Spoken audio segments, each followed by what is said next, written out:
Virginia Hopkins is a great waitress and she's used to getting great tips. But the one she got from her Uncle Sam on Tuesday nearly knocked her to the floor. Virginia is owed a tax refund of $754, for which she has been waiting eagerly. But the check she opened was for more. A lot more, $434,712. I think I would have to work most of my life to earn that much money, she says. Even with undeclared tips, she adds with a laugh. Virginia's tips aside, she is clearly one of the most honest waitresses in the country.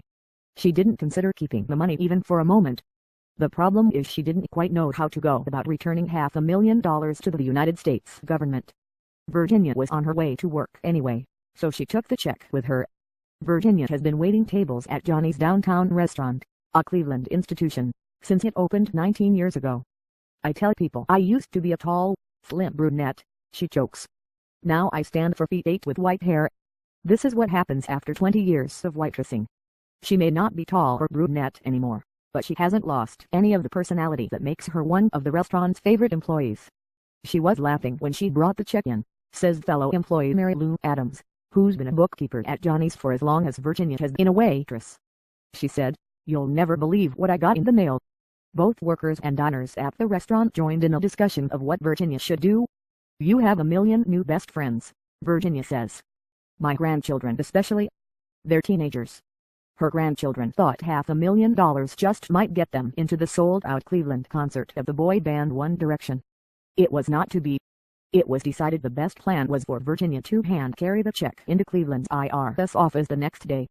"Would you believe I had to give them the photo ID to prove it was me before I could give it back?" she says. "Otherwise they wouldn't even talk to me." Once she'd convinced them she wasn't trying to scam the United States government by bringing in a large check, she says the IRS people were very polite. They took the check and promised to thoroughly investigate the error. But Virginia will never learn why she was rich for a day. For privacy reasons, she says, the IRS will not reveal the results of their investigation. Today is Virginia's day off. She says she's spending it readjusting. "It's not easy being poor after you've been rich," she jokes. But she did get something out of the experience. The local television reporter happened to be eating at the restaurant when she came in with her reaches, so now Virginia is a Cleveland celebrity. Is she getting better tips? "Last night was a good night," she admits. "Please tell me fortune goes with fame." Virginia is still waiting for her $754 refund.